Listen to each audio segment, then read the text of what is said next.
3, 2, 1. You're watching TKO Takeover. We are here to help you with your everyday needs. If you encounter login issues in Path of Exile 2, the most likely cause is server downtime, especially if the game has recently launched. However, if the servers are operational and you still cannot log in, there are a few steps you can take to troubleshoot the issue on your end. Start by exiting the game completely and opening your Steam library.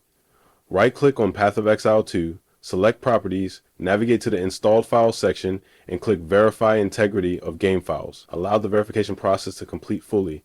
If no issues are found but the problem persists, try uninstalling and reinstalling the game to ensure a clean installation.